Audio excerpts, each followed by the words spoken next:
Mengejutkan, Ruslan Buton siap sikat KKB. Minta izin ke Jenderal Andika Perkasa. Rekrut kami Pak ke Papua. 3 bulan saja. Di lain sisi, Ruslan Buton malah dibandingkan dengan Dudung. Prajurit TNI dan istri tewas ditembak di Papua. Jenderal Dudung murka dan desak, Pangdam kejar pelaku. Di lain sisi, bersifat kesatria, tak kapok di penjara, Ruslan Buton akan ikut demo 11 April 2022. Nah, ini yang namanya TNI. Semoga sehat selalu Pak Ruslan Buton. Ini TNI sejati. Biar sudah dipecat, tapi cintanya ke TNI dan negara tidak pudar. Ayo Jenderal, cepat kirim mereka ke Papua. Jangan kasih celah buat KKB. Kapten Purnawirawan Ruslan Buton mendidih darahnya. Tak terima, makin banyak saja prajurit TNI yang gugur di Papua diserang KKB Papua. Maka itu, ia mohon ke Jenderal Andika Perkasa untuk bisa ikut terjun ke Papua. Tidak terima, prajurit TNI dimainkan KKB. Ruslan Buton mengajukan diri kepada Panglima TNI Jenderal Andika Perkasa untuk bisa menjalankan operasi tumpas KKB di Papua. Ruslan Buton tak main-main. Minta kepada Jenderal Andika. Dia siap memimpin operasi menumpas KKB dengan waktu persiapan 3 bulan. Jangan sampai TNI terkesan tidak bisa tempur.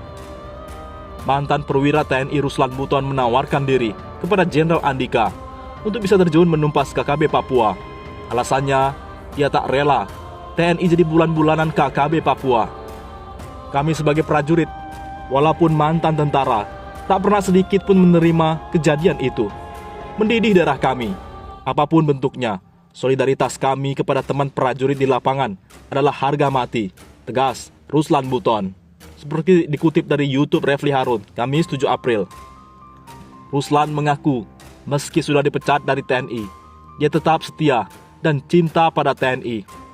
Ruslan merasa tidak bisa diam. Dia tak rela TNI jadi bulan-bulanan KKB Papua. Para prajurit TNI dari hari ke hari, ada saja yang gugur diserang KKB. Jangan sampai TNI terkesan lemah, tidak punya kemampuan tempur. Ini yang sangat menyayat hati kami, ujarnya. 3 bulan saja, siapkan pasukan. Untuk itu, Ruslan Buton tegas meminta direkrut oleh Jenderal Andika Perkasa untuk bisa ikut menumpas KKB Papua. Maka menawarkan diri kepada Bapak Panglima, rekrut kami, ajak kami, beri kami waktu mungkin 3 bulan. Kami siapkan personel, melaksanakan latihan pratugas untuk kami berangkat ke Papua. Saya sendiri yang akan memimpinnya. 1 kompi pemukul, ujar Ruslan lantang. Dia menegaskan, siap terjun berkorban demi bangsa dan negara.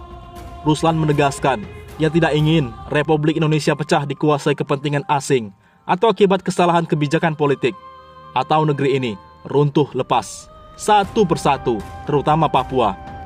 Salam hormat Ruslan, pangkat terakhir kapten, ujarnya.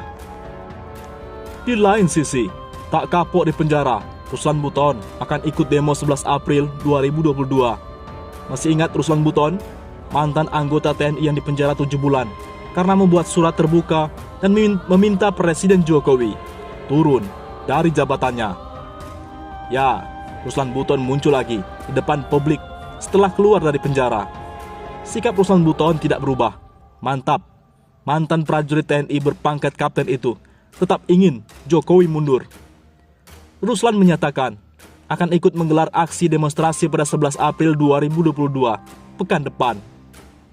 Di Republik ini yang menjadi sebuah keprihatinan atau catatan khusus bahwa kita sudah tidak menemukan lagi yang namanya kejujuran, kebenaran, dan keadilan, tegas Ruslan.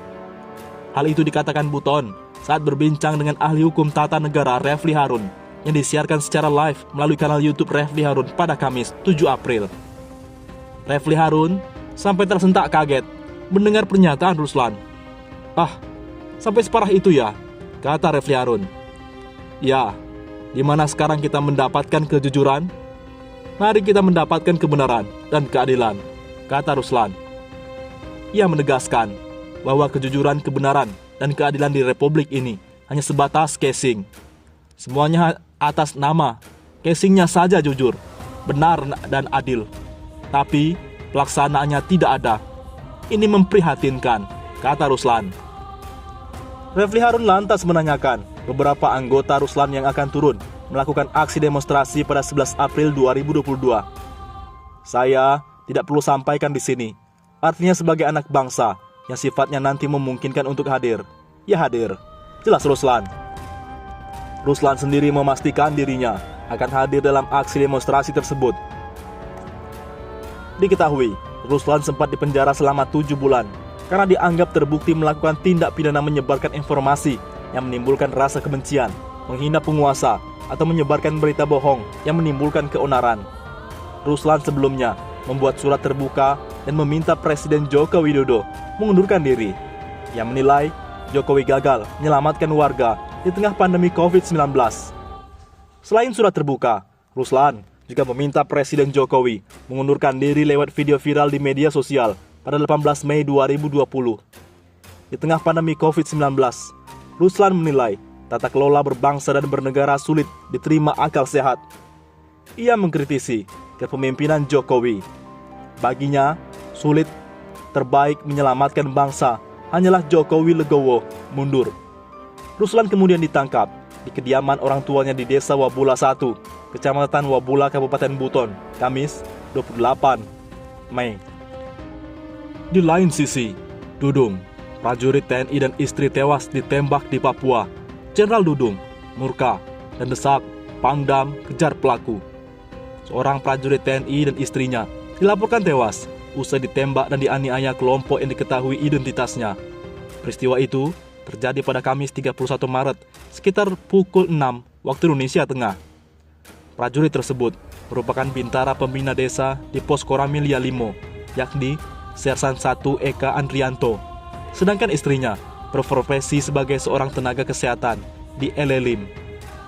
Komandan Korem 172 PWY Brigadir Jenderal TNI Izak Pengemanan mengatakan, dari laporan yang diterima, ada kelompok bersenjata menyerang anggotanya beserta keluarganya yang saat itu berada di ruko mereka di Elelim.